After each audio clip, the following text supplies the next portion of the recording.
اعوذ باللہ من الشیطان الرجیم بسم اللہ الرحمن الرحیم اللہم صلی علی محمد و آل محمد وعجل فرجہم۔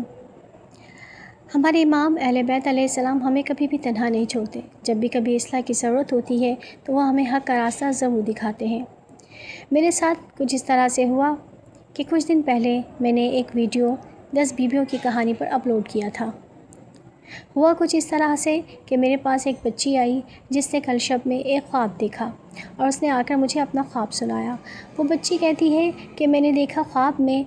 کہ میں فرش عزا پر بیٹھی ہوں اور امام حسین کی مجلس برپا ہے،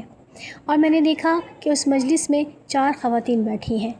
جب میں نے انہیں غور سے دیکھا اور تھوڑی دیر کے بعد دوبارہ پلٹ کے دیکھا تو وہ 4 خواتین 14 خواتین میں بدل گئیں۔ پھر ان میں سے ایک بی بی اٹھی اور انہوں نے آ کر اس بچی کے ہاتھ کو پکڑا اور اس سے کہا کہ ہم 4 نہیں 10 نہیں بلکہ ہم 14 ہیں، اور اس کے بعد دوبارہ تاکید کر کے کہا کہ ہم 10 نہیں بلکہ 14 ہیں۔ یہ خواب سن کر مجھے احساس ہوا کہ مجھے اپنی اصلاح کرنی چاہیے۔ آخر وہ 14 خواتین کون سی ہیں؟ 10 خواتین کے بارے میں تو میں آپ کو بتا چکی، باقی 4 خواتین ایسی کون سی ہیں کہ جن کی قربانی اتنی لازوال ہے کہ اسے فراموش نہیں کیا جا سکتا۔ مجھے زیادہ سوچنا یا زیادہ تحقیق کرنی نہیں پڑی، اس لیے کہ 4 بیویوں کے نام ایسے تھے جو واقعی جن کی قربانی بے مثال اور بے نظیر تھی۔ اس حوالے سے اگر آپ لوگ میری اصلاح کرنا چاہیں تو مجھے کمنٹس میں ضرور بتائیے گا۔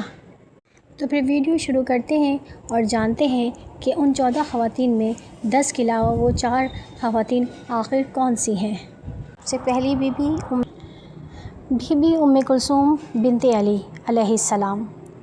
بی بی فاطمہ الزہرا امام علی کی بیٹی اور بی بی زینب کی بہن، اہل بیت کے غم میں شریک رہیں، کربلا اور اسیری کے صف میں ساتھ رہیں، اہل بیت کے پیغام کو لوگوں تک پہنچایا، کربلا کے بعد قیدی و اسیری برداشت کی، شہداء کی لاشیں دیکھے، اہل بیت کے بچوں کی حفاظت کی، وہ بہن جو زینب کے ساتھ ہر مصیبت میں کھڑی رہی۔ دوسری بی بی سکینہ بنت الحسین سلام اللہ علیہ، امام حسین کی ننھی شہزادی جو بابا سے بے حد محبت کرتی تھی،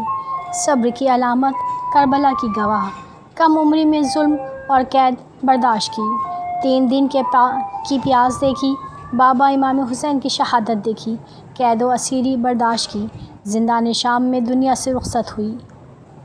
وہ ننھی شہزادی جو زندہ میں بابا کو پکارتے پکارتے سو گئی۔ تیسری بی بی فاطمہ معصومہ، امام موسیٰ کاظم علیہ السلام کی بیٹی اور امام رضا علیہ السلام کی بہن، علم، عبادت اور تقوی میں بلند مقام، اہل بیت سے شدید محبت، کو مرکز علم بننے کا شرف ملا، بھائی امام رضا کی محبت میں سفر کیا، بیماری اور غربت وطن برداشت کی، پردیس میں وفات پائی، وہ بہن جو بھائی کی محبت میں گھر سے دور ہو گئی، اور آخر میں چوتھی بی بی حکیمہ خاتون، امام محمد تقی علیہ السلام کی بیٹی اور امام حسن عسکری علیہ السلام کی پھوپھی، عبادت اور وفا میں بلند مقام، امام زمانہ کی ولادت کی اہم گواہ، اہل بیت کی راز کی محافظ، ظلم کے دور میں حق کو چھپائے رکھا، امام زمانہ کی حفاظت میں کردار ادا کیا، خوف کے ماحول میں صبر کیا، وہ خاتون جنہوں نے آخری حجت خدا کی راز کی حفاظت کی۔